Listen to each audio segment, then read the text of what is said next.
ભગવાન ભાગવતને બહુ વિવેકપૂર્વક નમન કરું છું, આ પરિવારના વિચારને નમન કરું છું.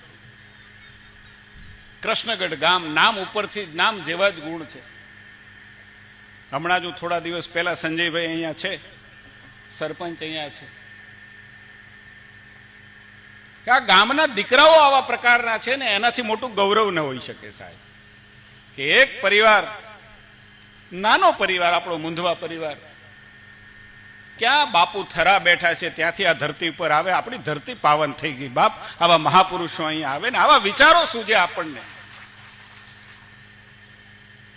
અમારો સંજયભાઈ કમાયા છે કાંઈક, તો ઈશ્વરે આપણા માટે આપ્યું છે, એના કરતા ગામ માટે કંઈક આપ્યું છે. એવું કામ આજે સંજયભાઈ ને એનો પરિવાર અહીંયા ગામ માટે કરી રહ્યો છે. અમે દાખલા આપીએ, આ ગામના દાખલા આપીએ. ગુજરાતના છેવાડે રહેલું અમારું ગામ, એ કૃષ્ણગઢ ગામમાં કેવા કામ થાય છે એના ઉત્તમ ઉદાહરણો છે. અહીંયા ધર્મના કામ થાય છે, અહીંયા પ્રગતિના કામ થાય છે, અહીંયા શિક્ષણના કામ થાય છે ને એવું આ અમારું કૃષ્ણગઢ ગામ છે. મને એક જનપ્રતિનિધિ તરીકે આ ગામના લોકો ઉપર અને આ ગામની માટી ઉપર મને પોતાને ગૌરવ છે.